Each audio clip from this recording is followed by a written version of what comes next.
Eh bien, bonjour à vous quatre. Bonjour Charlotte, bonjour Valentin, Jules et Benjamin, le papa. Voilà, on est ravis de vous accueillir dans le cadre de cette version online des Rendez-vous de l'Aventure, une édition un peu exceptionnelle, c'est vrai, cette année, et on aimerait énormément vous accueillir en chair et en os pour vous faire découvrir un peu notre Jura, notre festival, mais on devra se contenter de la distance, mais je pense qu'on peut quand même avoir des échanges très intéressants et très éclairants sur l'aventure que vous avez vécue en famille et qu'on retrouve dans ce film Les Six Mours, qui est un film, moi, que j'appelle un feel-good movie, un film qui nous donne envie voilà, de vivre des choses, de tout lâcher, d'oser dans la vie. Et donc, je voulais vous demander, par rapport à ce film, parce qu'évidemment, le film raconte une histoire que vous avez vécue en famille, mais comment ce film, finalement, s'est imposé à vous dans cette expérience que vous viviez en famille, dans cette expérience très riche que vous viviez en famille? Comment est venue l'idée du film? Est-ce que c'est vous qui l'avez eu? Est-ce que c'est Mathias Joubert qui vous l'a suggéré? Est-ce que c'est un concours de circonstances, un accident, une aventure? Expliquez-nous un peu comment le film est né. Vas-y. Moi, l'idée, c'est sûr que c'est Mathias qui l'a eu. Quand on s'est rencontrés, nous, on était déjà en voyage d'une première.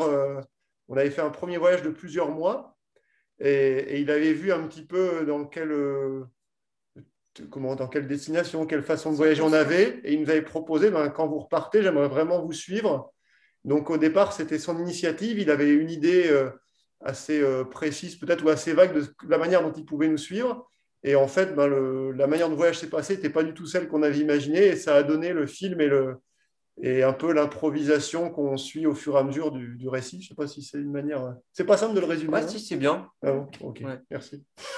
Mais la moitié des images utilisées quasiment Elles sont filmées par nous. n'étaient pas prévues initialement pour faire un film. C'était des petits rushs qu'on faisait souvenir au quotidien comme ça. Et c'est après coup Que ça s'est intégré à l'histoire. que ça s'est intégré à l'histoire. Et voilà.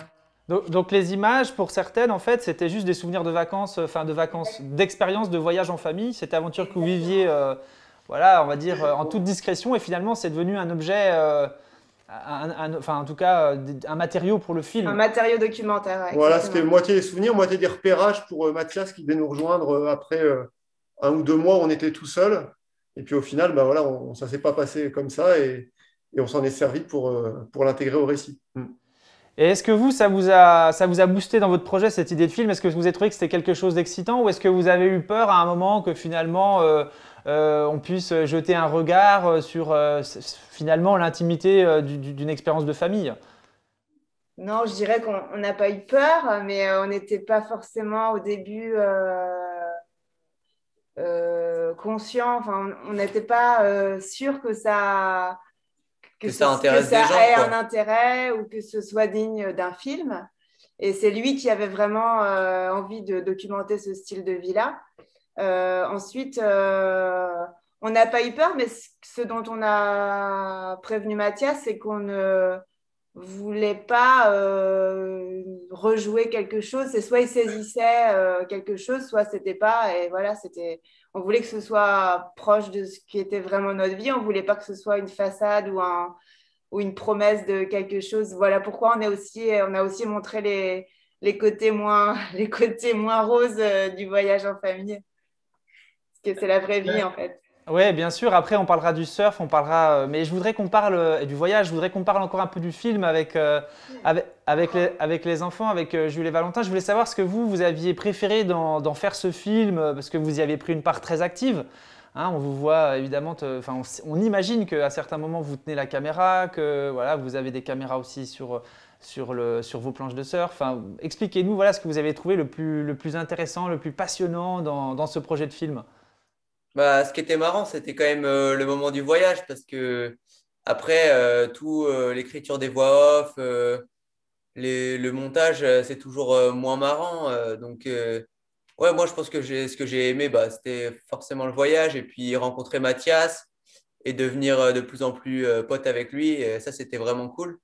Et puis ensuite, de pouvoir le présenter dans les festivals. Enfin, on en a fait un en présentiel et c'était top de pouvoir de pouvoir lâcher le film et voir ce que les gens en pensaient. Ça, j'ai vraiment bien aimé. Après, je sais pas, Valentin. Valentin, toi, J'ai ouais. pas compris si ce qui on devait. Moi aussi, je suis d'accord. Je suis d'accord avec Jules. Mais aussi, j'ai bien aimé pouvoir des fois tenir la caméra et faire Des plans. des plans, voilà. Parce que là, vous parliez du fait que parfois il y avait la caméra sur les plans de surf. En fait, elle n'y est jamais. Non, Donc, c'est vrai ouais, les quelques fois où elle est très proche des planches, quand c'est en Indonésie, c'est à tour de rôle qu'on la tenait dans l'eau. Et puis quand c'est en Irlande, après, c'était Mathias et Pierre, un caméraman, qui s'occupaient de faire beaucoup de prises de vue.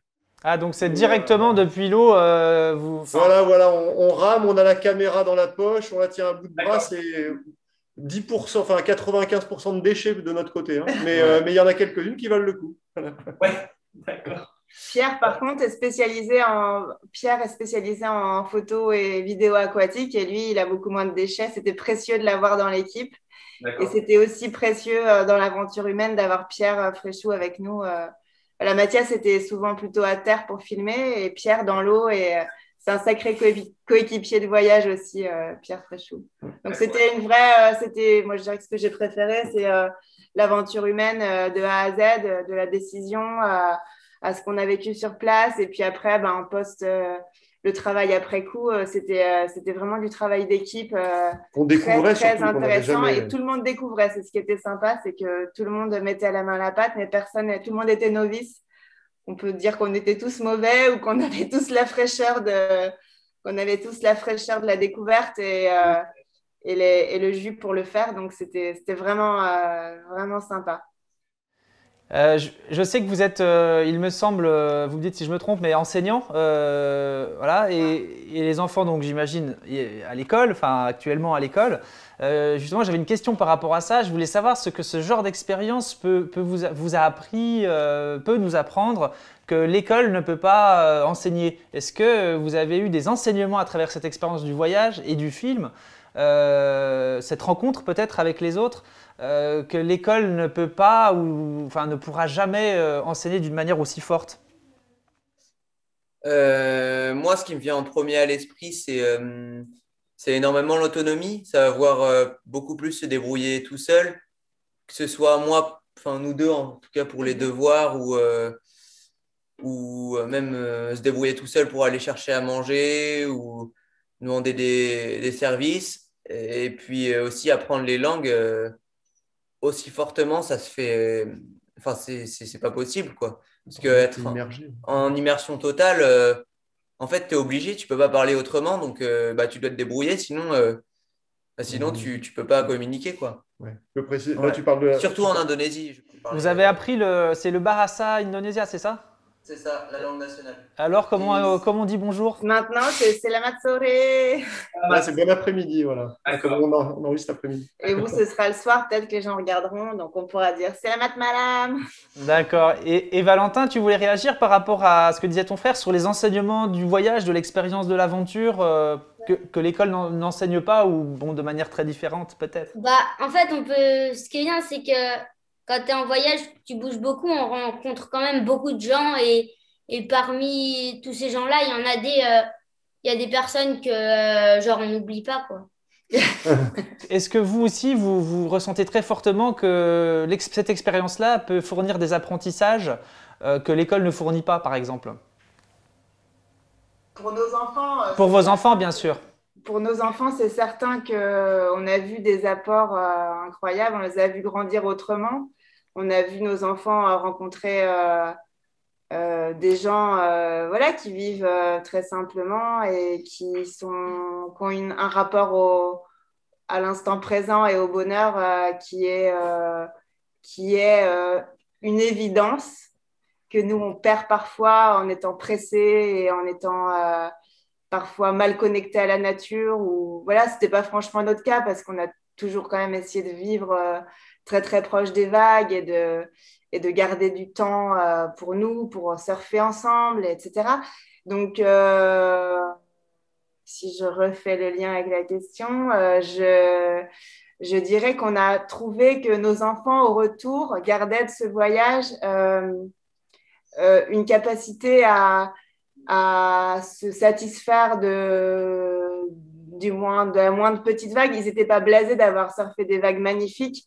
Et les vagues moins magnifiques qu'on avait, ils étaient contents de les partager avec les copains. Ils les trouvaient top. Ils étaient dans l'instant, ils étaient connectés au moment. Et ça, je dirais que la capacité au bonheur des gens qu'on a rencontrés nous a vraiment bien marqués. Ils rient, ils dansent, voilà, ils cuisinent, ils étendent du linge, ils ont la pêche et le riz, les noix de coco à côté, à portée de main, mais pas forcément beaucoup d'autres choses matérielles. Et nos enfants ont compris et ont vécu avec peu de choses et ils ont compris qu'il n'y avait pas forcément besoin. Évidemment que c'est dans nos sociétés, on a tout ce qu'il faut. Enfin, nous, personnellement, on a tout ce qu'il faut. Donc, je ne veux pas m'embourber dans un discours moraliste du tout. Et Benjamin, ça rejoint. Pardon, Charlotte, vas-y. Non, pardon. Ça rejoint le titre du film et ça me donne envie de vous poser la question suivante. Est-ce que c'est vous, bien sûr, vous l'avez inspiré, mais est-ce que c'est vous qui l'avez choisi? Est-ce qu'on vous l'a suggéré ou est-ce que c'était vraiment une formule qui vous était très chère? Non, mais alors, là, pour reprendre tout ce qu'a dit Charlotte et ta question, c'était, nous, on voit un peu par le film que le voyage, ça nous a toujours attirés, même avant qu'on soit enseignant. Et petit à petit, on a réalisé, on a mis des cailloux petit à petit à différentes étapes de notre vie. On s'est connus assez jeunes avec Charlotte. Et on va dire, le fait de voyager en famille, c'était un rêve. Mais ce rêve, le fait de faire ce film avec Mathias, c'est nous qui l'avons écrit au final. Il y a beaucoup d'images qui ne sont pas de nous, évidemment, Mathias l'idée, etc. Mais on s'est dit comment on raconte tout ça. Et quand on est revenu, qu'on a pris ça a mis des mois, et quand on a pris un peu un regard de côté, on s'est dit finalement, ce qui en ressort, et donc le titre, oui, il est de nous, c'est ça, c'est qu'est-ce qu'on a à transmettre. On s'est dit que le final, le plus important, c'est ça, c'est qu'est-ce qu'on aura vécu, qu'est-ce qu'on laisse à nos enfants, et qu'est-ce que c'est le nœud de tout ça, et au-delà du surf, au-delà de voyager en famille. C'est qu'est-ce qu'on essaie de garder. Et au départ, au bout de quelques mois, avec Mathias, on n'arrivait pas à trouver. Bon, on raconte une histoire, on nous suit en voyage, mais on n'avait rien, on n'avait pas trouvé ça. Et ça n'a pas été évident. Ça s'est passé au bout de quelques mois de dérocher, de chercher des idées, etc. Et une fois qu'on l'avait trouvé, on s'est dit, oui, c'est ça, pourquoi on n'y a pas pensé avant, quoi. Est-ce qu'à votre retour, vous arrivez quand même à garder une démarche dans cet esprit-là? Est-ce que c'est compliqué finalement au contact du quotidien en France avec voilà, les injonctions du quotidien, le rythme de vie? Est-ce que c'est possible finalement de vivre dans cet esprit-là en France comme en Irlande, dans un van ou en Indonésie par exemple? Le sentiment de voyage et tout ça peut être trouvé dans des moments pas du tout loin de chez toi ou j'arrive pas à formuler. Non, mais moi, ce qui me vient en idée quand tu reprends la parole, c'est que je t'ai vu. Maintenant, Jules est rentré en seconde, il est en Bretagne, donc il est très autonome alors qu'il n'est pas bien vieux. Et il y a une semaine, alors qu'il neigeait en Bretagne, je l'ai vu en slip te baigner dans la mer.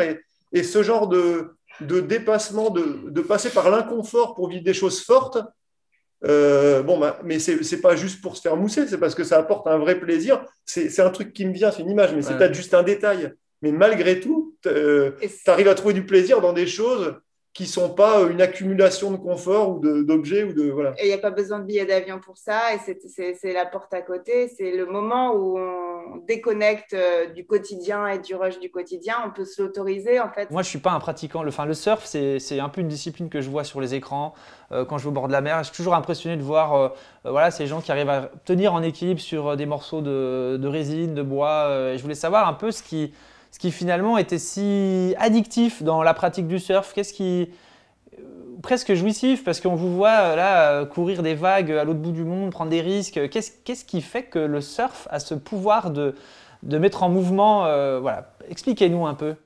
Moi, je ne sais pas, j'ai quelque chose, mais je dirais que ce qui le différencie des autres sports ou des autres passions, sans vouloir vanter le surf ni rien, c'est que tu ne peux pas faire du surf sans que ton mode de vie soit forcément influencé par le surf. Enfin, c'est vraiment une façon de vivre et ouais, c'est ça, qui est tournée vers les vagues, à quel moment je vais aller surfer, comment je vais organiser ma journée pour pouvoir faire ça.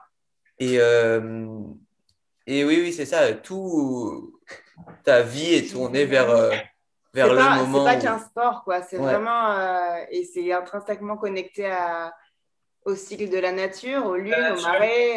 Donc ça, c'est assez fort. Voilà, c'est vraiment pas qu'un sport. On peut pas dire que c'est un sport purement. Après, ah oui, on va donner la parole à Val. Après, moi, je dirais juste que c'est vraiment intéressant comme question et personnellement, je trouve que ça pourrait faire l'objet d'un film. Qu'est-ce qu'on vit à travers le surf? En quoi certains disent que c'est même une thérapie, enfin, c'est un moment de méditation, c'est plein de choses. C'est un vrai sujet de film, hein. C'est vrai, mais après que Valentin nous ait partagé son point de vue, vous nous parlerez peut-être de vos projets, parce qu'il y en a sans doute beaucoup. Vas-y, Valentin. Si on a quelque chose à faire, par exemple, à midi, il y a des bonnes vagues, mais que tu dois faire quelque chose, bah, tu peux pas te dire, allez, je vais y aller à 16 heures parce que c'est bien à midi, en fait. D'accord. Donc en fait, c'est comme si la nature te donnait un rendez-vous et que voilà, tu étais obligé voilà, que tu ne peux pas rater. Ou alors à ce moment-là, bah, tu passes à côté de quelque chose d'essentiel, quoi. Ouais. Et ce qui est quand même fort, c'est que là, on fait que de parler d'un truc sans répondre à ta question parce que tu as quand même demandé qu'est-ce que ça apporte. Donc, en fait, on y pense avant, on y pense des heures après. On passe 3 heures dans l'eau pour aller 5 fois 10 secondes debout. Et on t'a toujours pas dit ce que ça donnait que c'est 5 fois 10 secondes debout parce qu'on n'arriverait. Enfin, il n'y a pas de mots pour le dire. Parce qu'en fait, je pense Voilà. que c'est tout ce qu'il y a autour. Mais voilà, les écrivains qui ont bien écrit sur le surf, ils sont très très rares et voilà, c'est très dur à décrire. Vous avez des noms Par contre, on le vit en dehors. On le vit, c'est quelque chose qui fait partie en effet de la vie en dehors du moment où on est debout sur la planche, c'est clair. Et pour peu de personnes, c'est juste une façon de... Enfin, il y a peu de personnes pour qui c'est juste une manière de s'entretenir ou quoi. C'est vraiment souvent une façon de s'extraire de la vie quotidienne et de profiter, de ne penser à rien d'autre. Qu'on va pas retrouver, désolé les tennisman, mais quand tu vas aller jouer des balles avec ta raquette, alors que là, oui, je sais pas, immergé dans l'eau froide et tout, voilà quoi. Nous, en tout cas, on l'a pas rencontré autrement, peut-être que... D'accord, et alors, c'est intéressant, c'est vrai que votre manière de pratiquer le surf me donne personnellement, et je suis sûr qu'il donne envie à beaucoup de gens de pratiquer le surf. Je voulais vous poser une dernière question par rapport à vos projets, justement. Est-ce que vous avez de nouvelles envies, de destinations? Alors en ce moment, c'est un peu contraint tout ça, mais voilà, est-ce qu'il y a des choses qui vous animent, des rêves comme ça que vous alimentez secrètement et que vous voudriez partager en petits morceaux avec nous? On en a. Ouais, bah là, comme tu dis, le contexte, nous, chaque année, là, les enfants grandissent, donc ils ont chacun aussi leur projet. Donc, on a peut-être des idées de encore pouvoir faire quelque chose tous les 4, mais rien que le fait que Jules se soit installé en Bretagne au lycée, en filière sportive, et que nous, ça nous permet de découvrir cette région parce qu'on habite un peu au sud, dans l'île de Ré, voilà, on n'est pas en Bretagne. C'est aussi un prétexte à découvrir un nouvel endroit en famille sans aller au bout du monde. Ouais. Après, ça nous a permis malgré tout des moments l'an dernier extraordinaires au début du mois d'août en Bretagne sur quelque chose que tout le monde pourrait vivre en fait, dans de l'eau froide, dans des petites vagues. On était tous les 4, on était bien. Et puis à moyen terme, peut-être que si les frontières rouvrent, on a peut-être une ou deux idées de découvrir des endroits qu'on n'a jamais encore vus tous les 4, mais on verra un peu les envies de chacun à ce moment-là, hein. Benjamin, Charlotte, Jules et Valentin, merci énormément d'avoir pris ce temps d'échanger avec nous, avec le festival Les Rendez-vous de l'Aventure dans le Jura.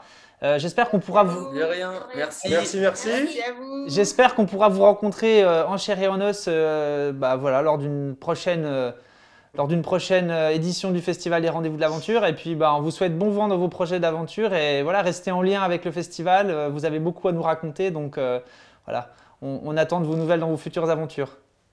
Et si ce film vous enthousiasme, n'oubliez pas de voter pour le prix du public sur notre site internet www.rdv-aventure.fr.